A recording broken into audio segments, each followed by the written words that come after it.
Hi, I'm Heidi. Thanks for clicking on this video. In the next couple of minutes, we will take a closer look at the Department of Mental Health's rental subsidy program. We will explain how this funding plays a role in a person's recovery. I am somebody who is in long-term recovery from mental health challenges. I was one of many people who needed to withdraw from college to focus on my mental health. I was unable to work, and my income was therefore extremely limited. Poverty and homelessness are common in those of us whose lives were derailed due to experiencing trauma, depression, and other aspects of our emotional health. During one of the most difficult times in my life, I was a recipient of a DMH rental subsidy program voucher. This voucher enabled me to finally have a safe and stable home. Without the constant stress of not having stable housing, I was able to focus my energy on my own healing. The DMH RSP voucher was a bridge to the community for me. It enabled me to break the cycle of frequent hospitalizations and get to a place where I no longer needed the intensive supports of a group home. This voucher helped me get to where I am now, working full-time and no longer in need of this voucher. I want to introduce Adrienne. Adrienne works for a provider as a housing coordinator. She has played a large role in my life, and years ago was one of the people who assisted me with understanding how subsidized housing works. Our hope is that this video will help you understand the basics of a DMH RSP housing voucher. Thank you, Heidi, for sharing a little bit about your own experience. My name is Adrienne, and I currently work for a service provider. As Heidi mentioned, I want to walk you through some of the important details about this type of housing voucher. So what is the DMH Rental Subsidy Program, often called the DMH RSP voucher? It's DMH's housing initiative that works in collaboration with the Department of Housing and Community Development, who is responsible for the regulatory and administrative oversight of the program. In fiscal year 19, DMH housed nearly 1,500 people using this type of funding.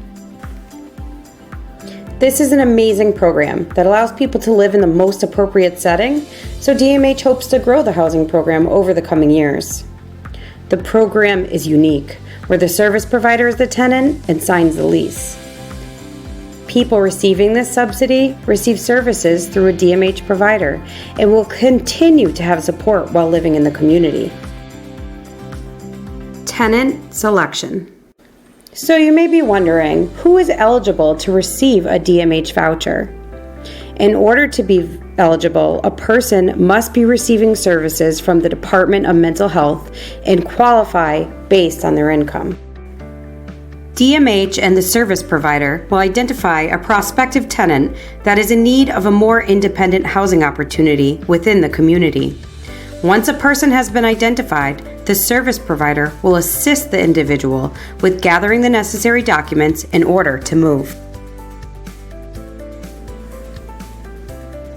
Some of the documents that may be requested are a picture ID, which is used to verify birth date, a social security card, proof of income, such as a recent award letter dated within the last 90 days, 4 consecutive pay stubs, or any other source of income, 3 months of bank statements, and any medical expenses that are paid out each month. Having a lot of medical expenses can reduce the monthly rent of the individual living in the unit. All of this information is necessary in order to calculate the tenant rent share. Housing search and voucher. Great news! All of the documents have been gathered and a person has been found eligible for a DMH voucher, so the search for a unit can begin. A trained housing coordinator will assist the person with looking in the community to identify a unit that meets the voucher requirements within the next 90 days. Once a unit has been located, it's really simple to get the ball rolling. The property owner and the service provider will sign a one-page form called the Request for Lease Approval, also known as the RFLA. The RFLA goes over the basic information about the unit, which includes the address, number of bedrooms, and which utilities are included in rent. Once the form is complete, it is sent to the administrating agency.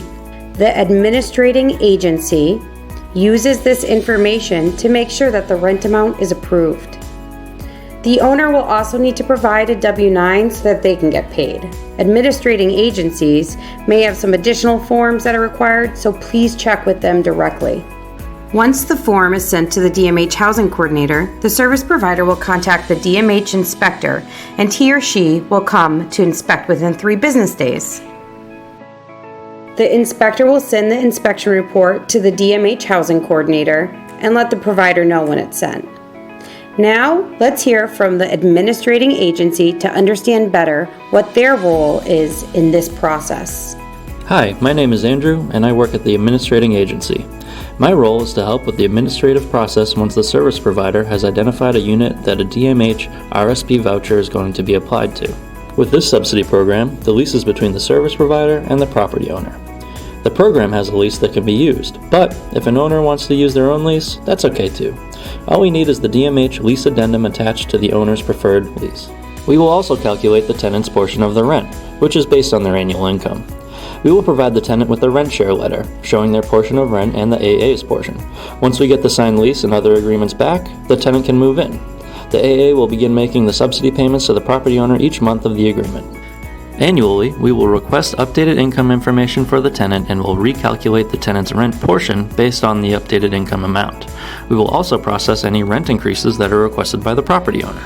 Remember that the administrating agency involved in this process will depend on the city or town that the unit is located in. Move in.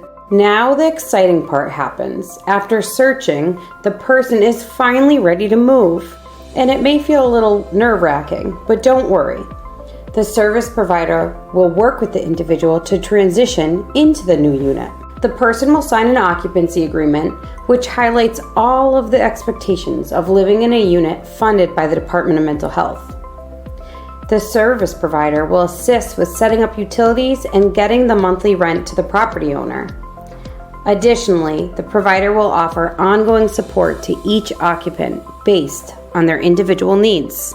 These services are unique to the individual and offer a wide range of support, such as maintaining the cleanliness of the unit, money management, community integration, assistance with transportation, help seeking employment. Support is offered through the clinical staff as well as peer support. The service provider will remain involved with the occupant for as long as they occupy the unit. As we, as a society, face an increasing number of people who are coping with the vicious cycle of mental health challenges, hospitalizations, homelessness, poverty, the absence of safe, affordable housing is an added barrier for people who are trying to build their lives. Having more DMH vouchers is one way we can interrupt this cycle. Check out the video of a talk I did at the housing conference that will provide you with my story and a context for why these vouchers are an investment for all of us.